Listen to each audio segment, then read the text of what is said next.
لاہور میں مال روڈ پر lady health workers نے مطالبات کے حق میں دھرنا دیا، جس کے باعث مال روڈ پر ٹریفک کا نظام درہم برہم ہو گیا۔ لیڈی ہیلتھ ورکرز کی جانب سے نون لیگ اور پنجاب حکومت کے خلاف شدید نعرے بازی بھی کی گئی، جبکہ پنجاب بھر کی لیڈی ہیلتھ ورکرز، سپروائزرز اور ڈرائیورز نے پنجاب اسمبلی کے سامنے دھرنا دیا۔ لیڈی ہیلتھ ورکرز کا کہنا ہے کہ حکومت پنجاب گزشتہ ایک سال سے 50,000 ہیلتھ ورکرز کے ساتھ جھوٹے وعدے کر رہی ہے۔ حکومت نے ہیلتھ ورکرز کے سروس اسٹرکچر اور بقایا جات کی ادائیگی کے مسائل تاحال حل نہیں کیے۔ احتجاج اس وقت تک جاری رہے گا جب تک حکومت ہمارے مطالبات تسلیم نہیں کر لیتی۔ دوسری جانب مال روڈ پر احتجاج کے باعث ٹریفک کا نظام درہم برہم ہو گیا اور لوگ اپنے روزمرہ کے امور انجام دینے میں شدید مشکلات کا سامنا کر رہے ہیں۔ اس موقع پر لیڈی ہیلتھ ورکرز پروگرام ایسوسی ایشن پنجاب کی صدر رخسانہ انور کا کہنا تھا۔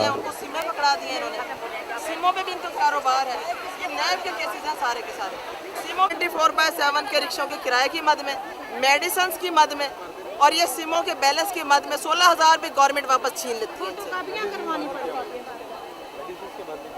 میڈیسن وہاں آپ کی ہے نہیں 24/7 کے، جو جنگلوں میں آپ نے سینٹر بنائے ہوئے ہیں، رکشوں میں لڑکیاں لے کر جاتی ہیں ڈلیوریاں، وہ راستے میں ڈلیور ہو جاتی ہیں۔ لیکن بچیوں کے جو کٹ پہن ہیں اس کو تو میڈیسن 10-34 کی آپ نے سروس ڈرامے بازی کے لیے جتنے ڈرامے ہیں یہ ہیلتھ ڈپارٹمنٹ پنجاب میں ہو رہے ہیں۔ 10-34 کی جو ہے مجھے فون کریں، آپ فون کر کے 10-34 کو کال کریں۔